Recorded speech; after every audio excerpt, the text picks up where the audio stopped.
Cinsiyyət partiləri son zamanlar çox aktualdır. Cütlüklər övladları olduğu xəbərini biləndən sonra bunu doğmaları ilə, dostları ilə, valideynləri ilə qeyd etmək istəyirlər. Sadəcə olaraq burada bizim diqqətimizi psixoloji olaraq bir nüans çəkir.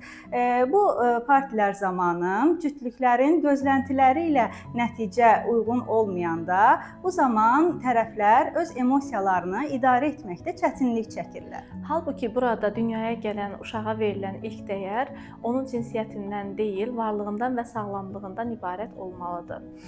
Nərmin xanımın da vurğuladığı kimi, bəzən valideynlər emosiyalarını idarə edə bilməyib, gözləntiləri nəticə ilə üst-üstə düşməyəndə məyusluq hissi keçirirlər və təsəvvür edin ki, dünyaya gəlmiş uşaq illər sonra bu videolara baxdıqda özünü dəyərsiz hiss edir, sevilmədiyini, valideynlərim məni istəmirmiş kimi düşüncələri yaranır ki, bu da artıq bu məqamların mənfi tərəfləridir. Buradan gənc ailələrə tövsiyəmiz odur ki, əgər siz övladınız üçün cinsiyyət partisi keçirmək istəyirsinizsə, nəticənin gözləntinizlə üst-üstə düşə bilməyəcəyi ehtimalını da gözə alaraq həmin anda emosiyalarınızı idarə etməyə çalışasınız.